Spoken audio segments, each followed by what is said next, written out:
Horses are special because if you're angry and upset, they know it. They can connect with people on a different level than other animals. If we're struggling, they can help us pull through things in our own life. It's a gift to us, really. Those relationships that we have with our animals, you can't replace that with a human relationship. Really, I just think it's our honor to be able to rescue and rehab and work with these amazing creatures.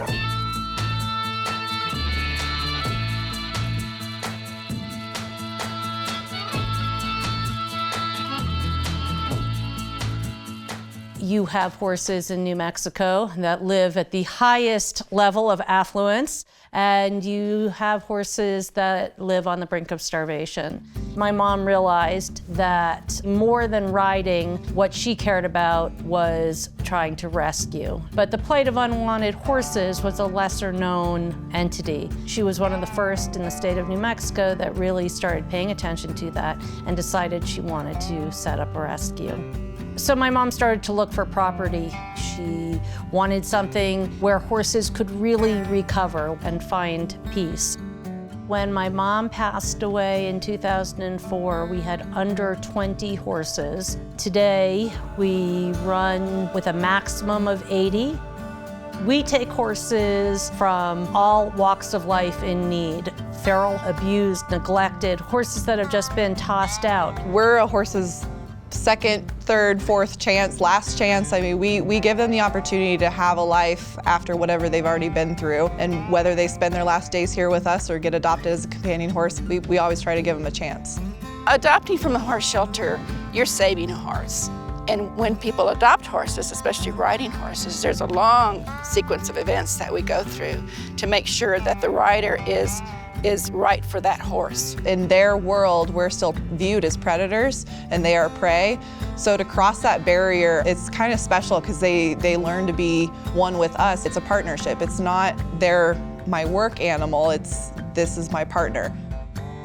Don't go to a breeder. Exhaust your rescues before you ever buy a horse from anyone else. Your best friend is probably right here and you just don't know it yet.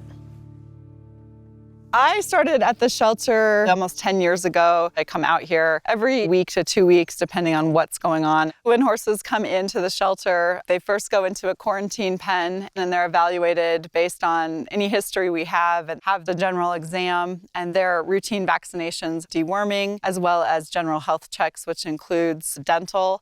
Horses' teeth need to be filed or floated so that they can eat appropriately and actually get the food that a lot of them have been lacking. And then over time, with having approximately 80 horses on the ranch at one time, we try and make sure that everything is done in a manner that will protect the herd and also prevent any kind of outbreak of disease. It's been very fun and encouraging to see how the shelter has changed over the past decade. It's grown not only in numbers, but it's just become much more organized, professional. So it's been a really nice transformation. You are hard-pressed to find a not-for-profit that keeps our overhead as low as we do. Think about our volunteer hours, how efficiently and effectively our small staff works. I mean, here we are on a large piece of property with barns and fencing and so many things that need to be maintained in order to keep horses in a healthy environment. As a horse rescue, we do not get city, state, county, federal monies. But if we talk about $3,500 a year for one horse, we have 75 horses on a regular. Just do the math on that. Never mind staff. Our reliance on donor dollars is absolutely critical. We rely solely on individual donations and on grants. Without our donors, we do not exist.